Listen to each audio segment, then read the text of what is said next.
Voilà, Monsieur Pius, aujourd'hui, l'ex-premier ministre Matata Ponyo est face à la justice. Quelle analyse faites-vous par rapport à ça? Bon, il faut dire d'abord que cette affaire défraie la chronique judiciaire. D'autant plus notre législation, qui est la loi fondamentale, la Constitution, et elle est muette sur cette question d'entendre les anciens premiers ministres ou les anciens présidents de la République. Puisque lorsque nous scrutons la loi fondamentale, qui est la Constitution, en son article 158, non pas 158, 153.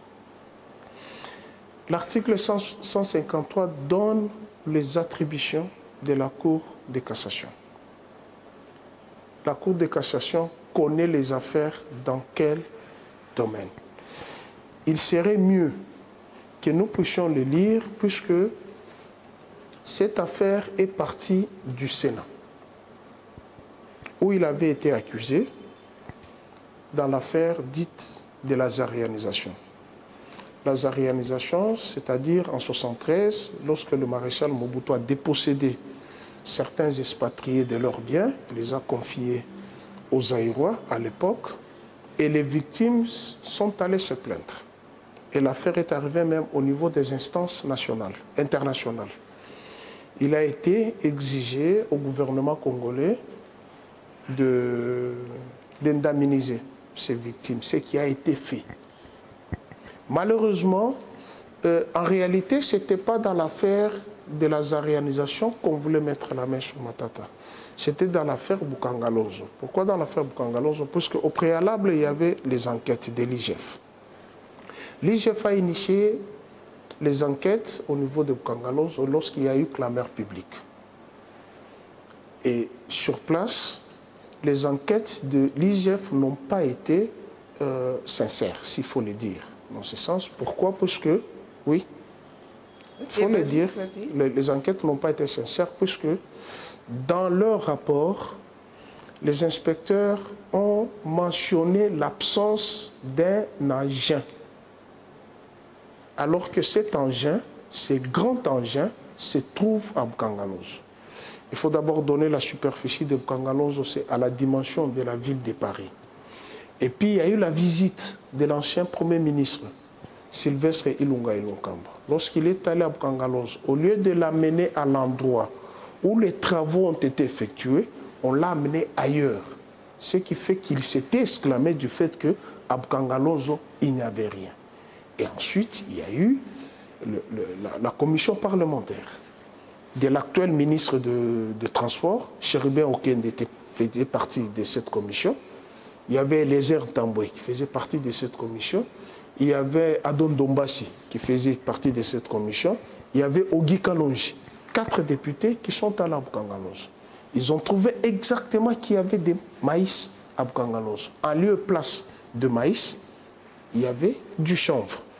Et ils se sont plaints qu'il y avait des maïs. Et à partant de là, avec plusieurs d'autres journalistes, communicateurs qu'on a instrumentalisés en allant dans le média, l'affaire a pris de l'ascension.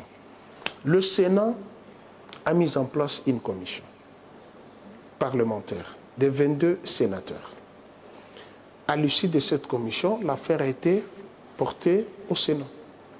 Et par un vote, le Sénat a refusé, puisqu'il y avait les réquisitoires du procureur pour demander d'entendre Matata. Et il fallait d'abord que le Sénat s'imprègne de ces dossiers, et le Sénat s'est mis en mouvement. Les dossiers, on a refusé au procureur de livrer Matata. Curieusement, le Sénat va en vacances, le procureur va voir les bureaux. Voit les bureaux du Sénat. Au lieu d'enlever les immunités parlementaires de Matata Ponyo dans l'affaire Bukangalozo, on l'entend dans l'affaire zarianisation dans laquelle l'intersyndicale l'avait dédouané, et même les missions diplomatiques ici, pour dire que toutes les victimes avaient été indemnisées. on les récupère dans l'affaire Boukangalonzo où ils gardent les immunités parlementaires. Ça, c'est la Cour de cassation. Je parle bien du procureur près la Cour de cassation. Mais M. Pius, avant de continuer, on va suivre d'abord ce reportage et on se retrouve juste après.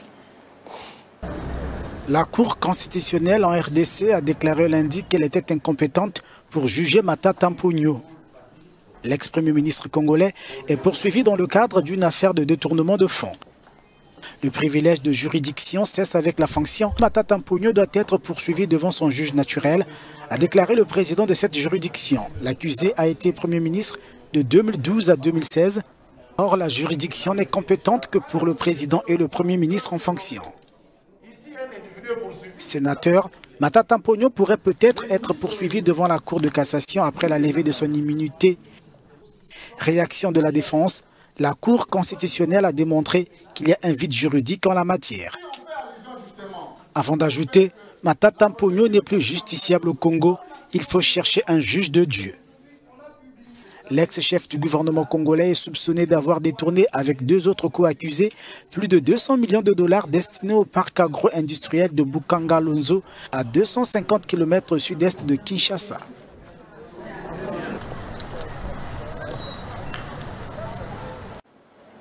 Voilà, cette affaire de Boukangalonzo semble défrayer la chronique depuis que Matata Mponyo n'est plus Premier ministre.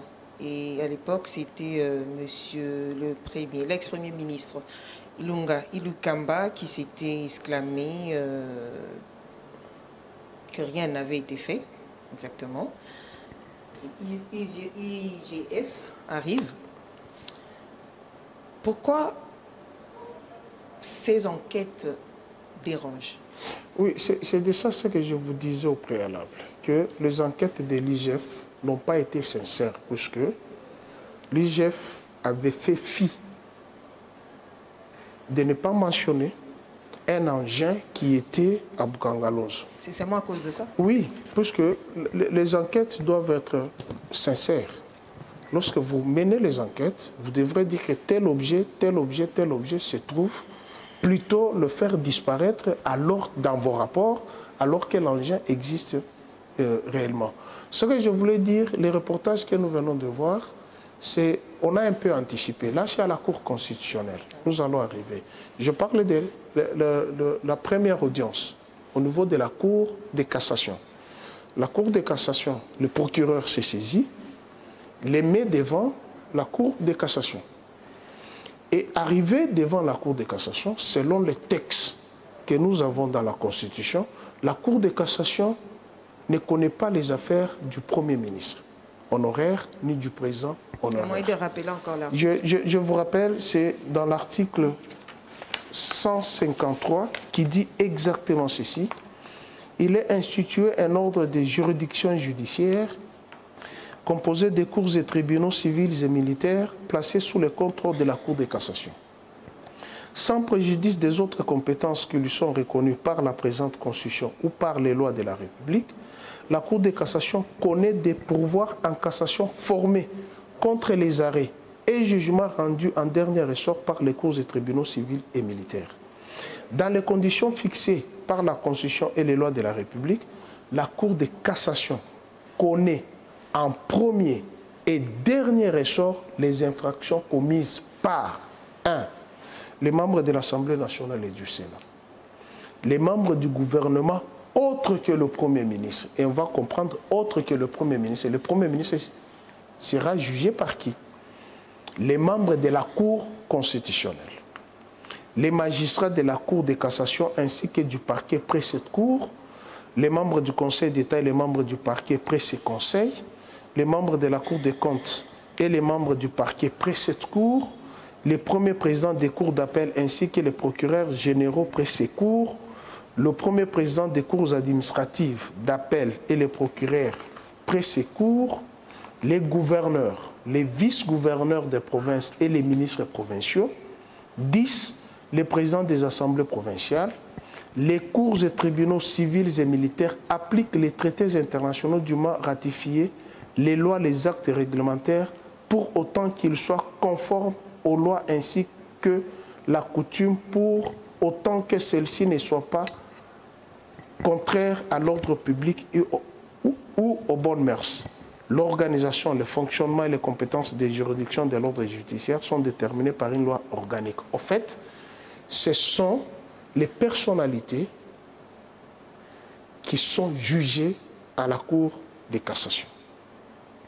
Mais non, la Cour de cassation, devant cette difficulté, elle n'entend pas les sénateurs Matata. Puisque les faits qui lui sont reprochés, ce sont les faits qui ont été commis lorsqu'il fut Premier ministre, pas en tant que sénateur. Donc c'est comme les cas avec les premiers ministres actuels? Non, le Premier ministre actuel, lui, s'il commettait les infractions pendant l'exercice, il sera jugé par la Cour constitutionnelle.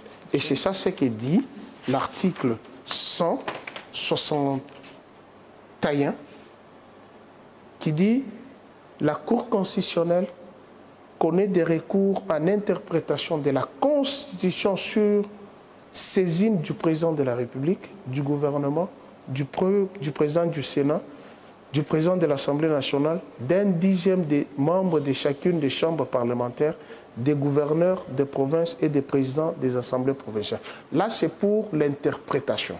S'il y a problème d'interprétation au niveau des institutions. Elle juge du contentieux des élections présidentielles et législatives ainsi que du référendum. Elle connaît des conflits de compétences entre le pouvoir exécutif et le pouvoir législatif, ainsi qu'entre État et province.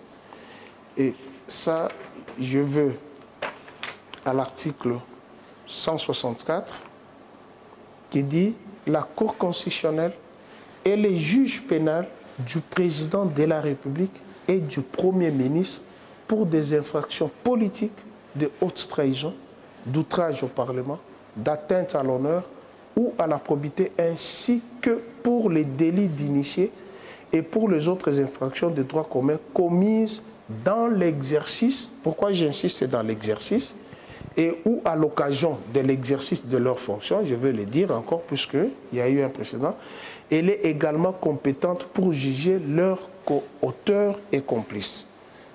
Tu comprends? Monsieur Matata Ponyo n'y figure pas? Non, non. Ici, c'est-à-dire la première audience, où lorsque la Cour de cassation s'était saisie de cette affaire, elle s'était d'abord réunie le 18 mai 2021.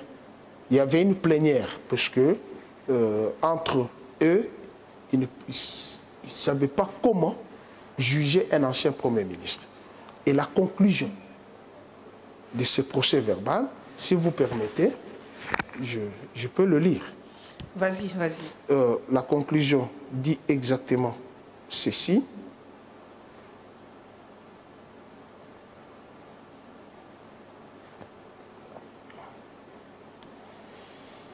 C'était le 25 qu'on avait lancé. Non, le premier procès. Oui, oui. Alors, la conclusion dit ceci. Il a été adopté par la plénière que c'est seul le procureur général, près la Cour constitutionnelle, qui est compétent pour instruire un dossier des faits relevant de la Cour constitutionnelle. Par conséquent, le procureur général, près la Cour de cassation, est incompétent pour instruire l'affaire mettant en cause Matata Ponyo, étant entendu que ces faits ont été commis quand il exerçait les fonctions du Premier ministre. Telle est la position que le parquet près la Cour de cassation a dégagée. Débuté à 15h30, la plénière a pris fin à 17h20. Fait à Kinshasa le 18 mai 2021. Ça, c'est lorsque la Cour de cassation s'était saisie de l'affaire. Se trouvant incompétente de ne pas connaître l'affaire ou les affaires du Premier ministre Matata Ponyo, la même Cour de cassation transmet les dossiers à la Cour des cours qui est la Cour constitutionnelle. Et la Cour constitutionnelle s'est saisie du dossier. Et c'est les reportages que nous avions vus là-bas. Oui, bien sûr. La Cour constitutionnelle s'est saisie. Et la Cour constitutionnelle tombe sur l'article 164 de la Constitution. Elle ne juge que le président et le premier ministre en fonction. Pourquoi? Parce que lorsqu'ils sont reconnus coupables, ils sont déchus de leurs fonctions. Mais celui-ci, c'est un ancien premier ministre. D'où son procès devient politique. Je n'ai pas encore fini. La Cour conclut par cet arrêt. La Cour conclut par cet arrêt. Je vous prends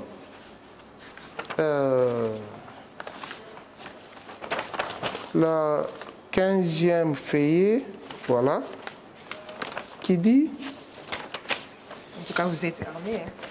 C'est une bonne chose. Elle précise que l'exigence du principe de la légalité concerne aussi la procédure. Ce qui revient à dire que ce principe exige que la procédure pénale à appliquer contre un justiciable devant les juridictions doit être celle expressément prévue par le texte constitutionnel et législatif en vigueur. De même, il n'y a pas de juge ou de juridiction sans la loi. Ce qui veut dire qu'une personne ne peut être poursuivie que devant une juridiction préalablement connue dans un texte de loi. Il s'agit là d'un principe constitutionnellement garanti par l'article 17, alinéa 2 de la Constitution. Alors, je vais au feuillet 13.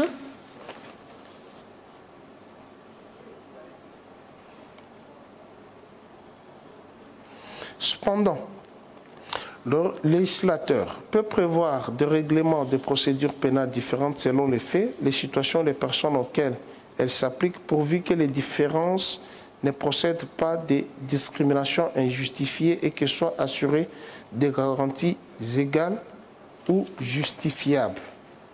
Ainsi, le principe d'égalité de tous les délinquants devant l'action publique n'a pas une portée absolue et connaît les limitations variées. Dans certains cas, en effet, les délinquants échappent à la poursuite pénale à cause de sa minorité d'âge. Et dans... Non, ça c'est un autre dossier. Attends,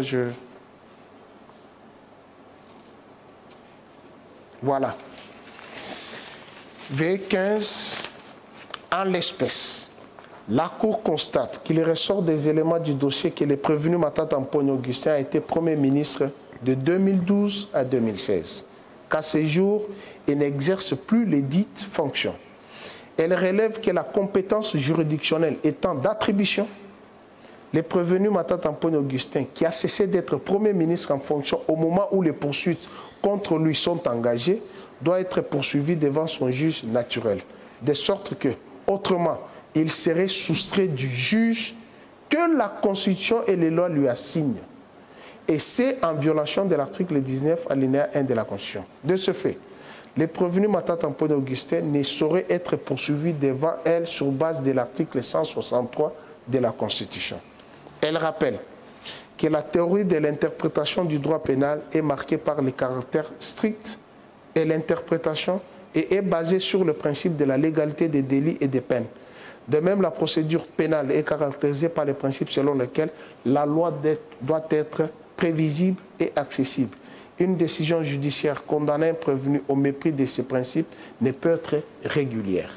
De ce qui précède, la Cour dira fonder l'exception d'incompétence tirée de la violation des articles 163 et 164 de la Constitution et se déclarera incompétente à connaître de l'action pénale initiée contre les prévenus Matata Amponio Augustin ainsi que contre les prévenus Kiteb Kimbol Voul Patrice et Gobler Christo poursuivis en coercier avec les précités en prorogation des compétences. Elle mettra les frais d'instance à charge du trésor public.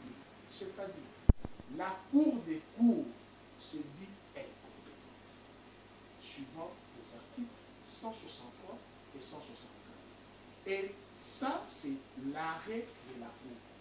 La conséquence de cet arrêt de la Cour, c'est que l'article 163 de de la Constitution dit exactement ceci. Les arrêts de la Cour constitutionnelle ne sont susceptibles d'aucun recours et sont immédiatement exécutoires. Ils sont obligatoires et s'imposent au pouvoir public, à toutes les autorités administratives et juridictionnelles, civiles et militaires, ainsi qu'aux particuliers. Ça, c'est l'arrêt de la Cour des cours. Première démarche, la Cour de cassation se dit incompétente puisqu'elle ne juge pas les anciens premiers ministres. Elle ne juge que les sénateurs. Or, Matata, en tant que sénateur, n'est pas poursuivi pour ces faits. La même Cour de cassation transfère les dossiers à la Cour constitutionnelle. La Cour constitutionnelle rend son arrêt. L'arrêt ici présent rend son arrêt. C'est dit, je suis incompétente de connaître les affaires relevant de l'ancien Premier ministre. Et l'article 168 dit exécutoire les arrêts. Et il n'y a pas de recours. Mais curieux que cela puisse paraître, la Cour de cassation qui s'était déclarée incompétente se ressaisit encore du dossier. Et c'est le procès que nous avons assisté dernièrement. Voilà, avant de continuer, on va suivre les propos du... Il fait partie des avocats de M. Augustin Matata Ponyo. Et je pense que c'est Raphaël Nabirungu. C'est lui qu'on va suivre. D'accord. La question d'interpréter les articles 162, 163, 164 de la Constitution a déjà été tranchée par la Cour constitutionnelle dans son arrêt du 15 novembre 2021. Donc, la Cour de cassation a pris l'initiative de poursuivre. Face aux exceptions soulevées par la partie prévenue, elle je dirais, invente une exception nouvelle que nous n'avons pas soulevée. Nous n'avons jamais demandé l'interprétation de l'article 162.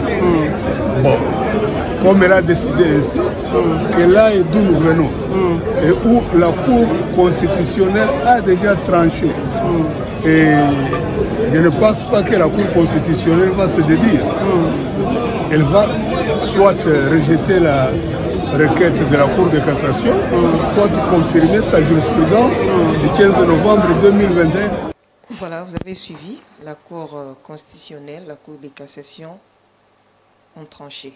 Non, non, la Cour de cassation n'a pas tranché. La Cour de cassation se ressaisit du dossier alors qu'il y a l'arrêt de la Cour constitutionnelle. En principe, le procureur, près cette cour, devrait répondre de la justice, puisqu'il a empiété l'article 168, qui dit que les arrêts de la Cour constitutionnelle sont exécutoires. Et de quelle manière le procureur, près la Cour de cassation, se ressaisit encore du dossier pour demander, à travers sa requête, l'interprétation de cette disposition. Article 153 de cette disposition qui dit... attends, non, pas 153, je pense que c'est 164 ou 163. Je reviens. Voilà, 164. Demander l'interprétation de commise dans l'exercice ou à l'occasion de l'exercice de leurs fonctions. Pourtant, la Cour constitutionnelle a déjà dit on ne peut pas les juger pendant qu'il exerçait ses fonctions. Et elle s'est déclarée incompétente, puisque aucun dossier judiciaire n'a été ouvert pendant qu'il était Premier ministre. Si au moins il y avait un dossier judiciaire dans les dossiers Boukangalose qui était pendant alors qu'il exerçait les fonctions, En ce moment, après ces fonctions, on peut rouvrir ces dossiers. Mais ici, il n'y avait même pas un dossier. C'est-à-dire, c'est un monsieur qui se retrouve sénateur, on va aller ressusciter un dossier pour l'inculper du fait de ses anciennes fonctions en tant que Premier ministre. Or, notre législation ne donne ni compétence à la Cour de cassation, puisqu'elle s'était déjà déclarée incompétente, et la Cour des cours, la dernière juridiction, dont les arrêts sont exécutoires immédiatement, c'est dit aussi incompétente. Ouais. Maintenant, là où ça choque et ça dénote que c'est un procès politique, c'est le fait que cette cour qui s'était déclarée incompétente s'est ressaisie du dossier alors que la dernière juridiction a déjà clos l'affaire. Se ressaisit maintenant à travers sa requête pour demander dans l'exercice ou à l'occasion de ses fonctions. Et dans un état de droit, réellement un état de droit, je ne pense même pas que la Cour des cours, la Cour constitutionnelle, peut recevoir la requête de la Cour de cassation, puisque cette dernière s'était déjà déclarée incompétente dans cette affaire. Donc c'est une nébuleuse. On veut tout simplement nous faire voir que la Cour de cassation est à la recherche de la compétence, alors qu'elle n'en a pas. Voilà, M. Pius. Les deux cours se disent incompétentes. Oui. Okay. On en reste là. On se pose la question de savoir, est-ce un procès politique ou bien les avocats de Matata Ponyo, de leur côté, se disent c'est une manœuvre aussi pour calmer la situation parce que leur client sera candidat en 2023. Ça saute aux yeux. La première Cour de cassation s'est déclarée incompétente. La Cour constitutionnelle se déclare incompétente. Et l'affaire est close. Celle qui s'est déclarée incompétente auparavant se ressaisit des dossiers. Ça saute aux yeux que c'est un procès politique du fait que Matata Ponyo s'était déclaré candidat à la présidentielle. Ça saute aux yeux que c'est un dossier politique. Puisque tout porte à croire que même un amateur en droit peut comprendre qu'il y a acharnement contre Matata Ponyo. Puisque d'abord, partant du Sénat, il ne revient pas au président du Sénat de faire l'interprétation des actes judiciaires de la Cour constitutionnelle. C'est ça ce que Bati avait fait. Lorsque, à l'époque, je me souviens, j'étais dans la salle, j'ai suivi cette affaire depuis longtemps. Et la Cour de cassation s'était même excusée, a présenté les excuses auprès d'Augustin Matata Ponyo. Mais regardez, il garde les immunités parlementaires en tant que sénateur dans l'affaire Boukangalonzo, mais on l'accueille dans l'affaire Boukangalonzo où il garde les immunités, mais pour le juger dans l'affaire Zarganisation où il avait perdu les immunités et où il avait raison. Tu vois qu'il y a ça ne va pas. Donc on se dit, la Constitution, quand tu prends le premier article de la Constitution, elle te dit, la République démocratique du Congo est, dans ses frontières du 30 juin 1960, un état de droit. Un état de droit, c'est-à-dire tout le monde est sous la loi. Personne n'est au-dessus de la loi. Personne n'est au-dessus de la loi. Ni le président de la République n'est pas au-dessus de la loi. Personne n'est au-dessus de la loi. Mais ici, la loi a tranché. Cette loi qui est suprême, tranchée, qu'elle est incompétente pour juger le Premier ministre. Donc Monsieur Pius, oui. Donc pour vous, on ne peut pas juger Matata Ponyo. Selon la Constitution. On ne peut pas, il n'a pas une juridiction. Il n'a pas une juridiction. Mais on l'a accusé. Mais on l'accuse, il y a un principe en droit. Lorsque la procédure n'est pas vidée, on ne peut pas attaquer les fonds. On l'a accusé où? Ce sont les supputations. Il n'y a que la juridiction où on peut accuser quelqu'un. Alors la forme est là, elle est bloquée. C'est ça le principe juridique. Demandez à tout praticien des droits, même vous tel que vous êtes là, vous avez votre juge naturel. Vous ne pouvez pas commettre un forfait, on vous amène dans une juridiction commerciale. Non, vous avez votre juge naturel. Et ça, c'est ça ce qui tue la plupart des Congolais qui ne connaissent pas leur juridiction, nul n'est juge naturel. Et Matata n'a pas un juge. En tant qu'ancien Premier ministre, il n'a pas un juge. Mais en tant que sénateur, en ce moment, s'il arrivait à commettre un délit ou quelque chose qui énerve la loi, là, la Cour de cassation va les saisir en tant que sénateur. Mais l'affaire dans laquelle il est poursuivi, c'est lorsqu'il fut Premier ministre.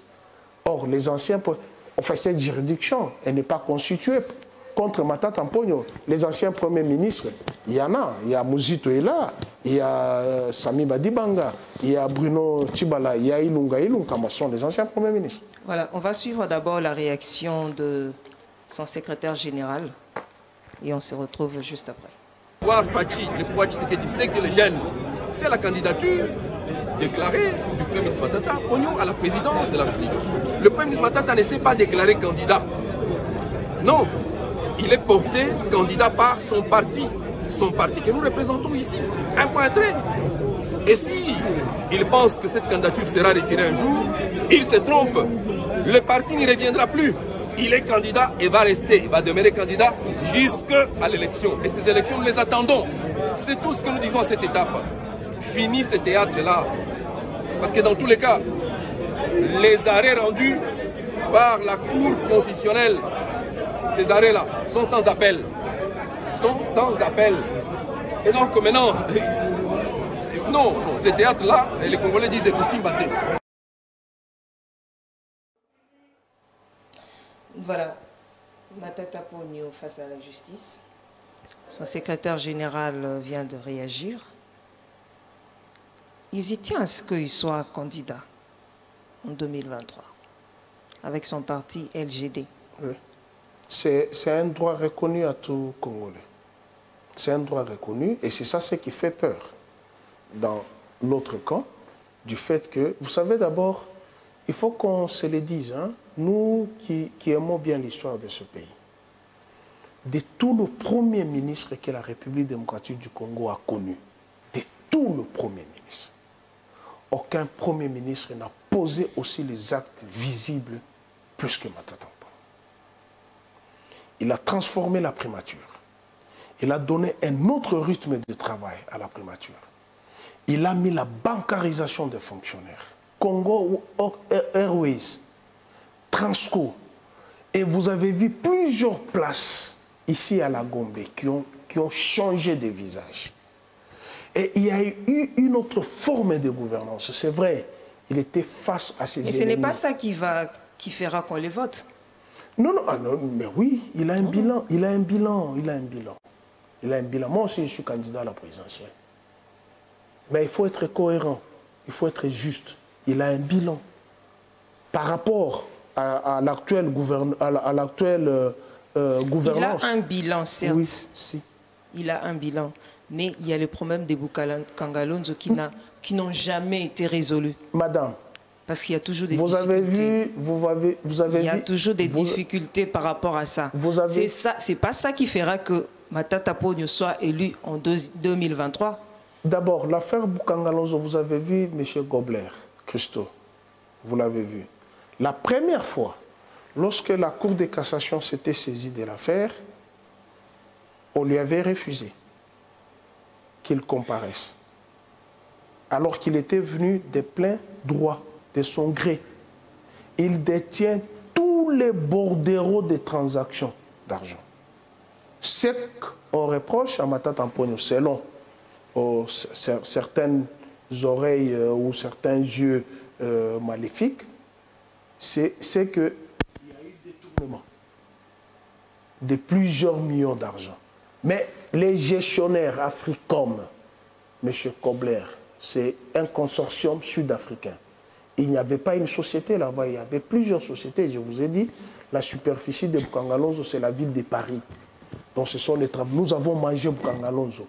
Je mets quiconque devant ses responsabilités d'aller... Vous avez mangé, c'est pas tout le monde qui a mangé Bukangalonzo. Non, Bukangalonzo... Parce qu'aujourd'hui, ça n'existe même plus. Ah, ok. Ça n'existe plus. Si Bukangalonzo n'existe pas, ce n'est pas le fait que Matata Mponyo n'a pas assuré les suivis de Bukangalonzo. Bukangalonzo s'est arrêté lorsque Matata Ponyo a quitté ses fonctions, et il fallait... C'était pas un projet à long terme? Oui, c'est un projet à long terme, mais maintenant. Alors? Mais ses successeurs ne l'ont pas assuré. Ses successeurs ne l'ont pas assuré. Il y a Bruno Tshibala et il y a Sami Badibanga qui a fait 3 mois. Il y a Bruno Tshibala qui avait des objectifs assignés par le dialogue. L'organisation des élections et stabiliser la monnaie. Ce sont les 2 missions qu'on avait assignées à Bruno Tshibala. Et vous savez que nos élections de 2018 ont été organisées sur fonds propres. Ce qui fait que les travaux de Boukangalonzo ont freiné. Mais il y a des engins. Il y a eu des travaux, il y a eu des travailleurs. Nous avons fait des reportages à Boukangalonzo. Il y a eu des centrales. S'il y avait des engins, où sont-ils passés? Mais les engins sont là. Et mais pourquoi ça ne produit pas? Mais ça ne produit pas, ce n'est pas à Matata que vous devrez demander. Mais il y a continuité des services publics de l'État. Là où il s'est arrêté. Mais pourquoi on continue avec Congo Airways? C'est son œuvre, mais il n'est pas là. Mais ça continue. Tout comme on pouvait continuer avec... Et ça dépend dans quel état on a trouvé l'entreprise ou la caisse de l'État. Mais écoutez, on vous dit tout a été financé. Les travaux se sont faits. Kobler vous dit, je détiens les bordereaux des transactions bancaires. Certes. Je détiens. Kobler, vous l'avez vu. Certes, il avait les bordereaux. Mais oui, c'est-à-dire... Mais les activités sur place, sur les lieux, c'est pas visible. Non, il y avait des activités. Peut-être ceux qui n'ont pas vu les activités de Boukangalonzo, sûrement, ils ont passé beaucoup de temps dans la rue en train de brûler les pneus. Mais nous qui suivons la marche de la République, Boukangalonzo a produit. Nous avons mangé les légumes de Boukangalonzo, nous avons mangé la farine de Boukangalonzo, nous avons mangé les tomates de Boukangalonzo. Sur Pascal, il y a un conteneur écrit Boukangalonzo. On vendait la farine là-bas. C'est un parc agro-industriel. C'est-à-dire, ce parc partait de secteur par secteur. N'est-ce pas? Il fallait des moulins, il fallait de l'électricité, tout. Donc, c'était juste un échantillon de ce qui devrait se faire dans d'autres provinces. Et pourquoi ceux qui sont actuellement au pouvoir n'arrivent même pas à produire un seul parc dans une province? Mais ils s'attardent... Ça, c'est selon vous? Mais il n'y en a pas. C'est selon vous? Non, il n'y en a pas. C'est selon vous. Madame, c'est selon je vous. sillonne la République. C'est selon vous. Cite-moi. C'est selon vous. On reste sur Boukangalonzo. Mais écoute, on reste sur Boukangalonzo. On reste sur Boukangalonzo, c'est ça ce que je dis. Boukangalonzo, c'était qu'un avant-goût de ce qui devrait se faire dans d'autres provinces.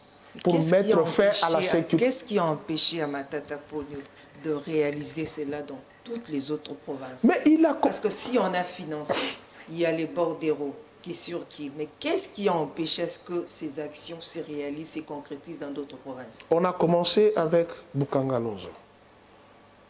Vous ne connaissez pas la superficie de Boukangalonzo. Je reviens encore. Regardez la ville de Paris.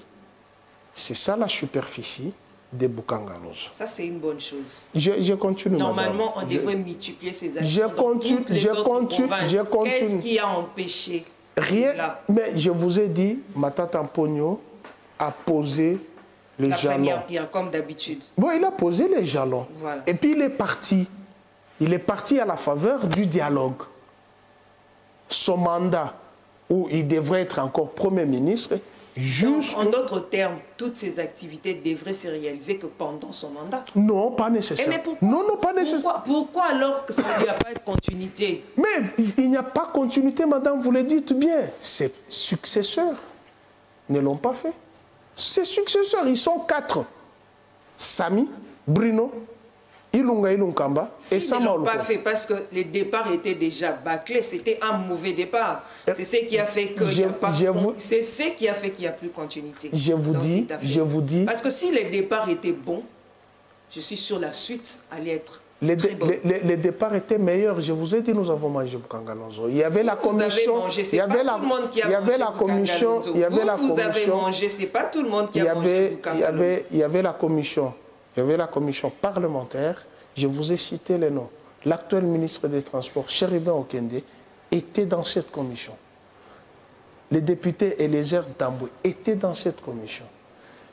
Ogi Kalonji était dans cette commission. Adon Dombassi était dans cette commission. Ils se sont exclamés. Les maïs pourrissaient Bukangalonzo. Et on a remplacé le maïs par le chanvre. Donc Bukangalonzo existe. C'est pour ce que nous prononçons déjà les mots Bukangalonzo. Donc, les projets qui débutent mais le projet n'est pas arrivé à terme, hein, puisque l'initiateur de ces projets a quitté ses fonctions. Et quand ceux on quitte les fonctions, tout est abandonné. Ce n'est pas... Tout ça s'arrête parce qu'on a quitté la fonction. Il faut maintenant poser la question à ceux qui l'ont succédé.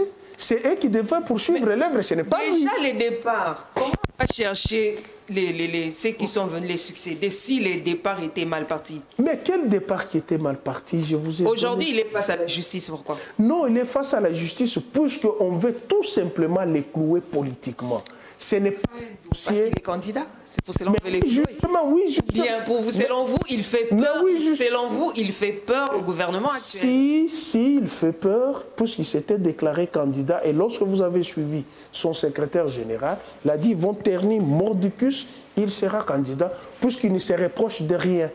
D'abord, vous savez, quand on a ouvert ces dossiers, il était où? Il était en Guinée. Et les gens disaient, même le Guinéen, Alpha Condé lui a dit non, ne rentre pas chez toi. Il a dit, je vais affronter la justice.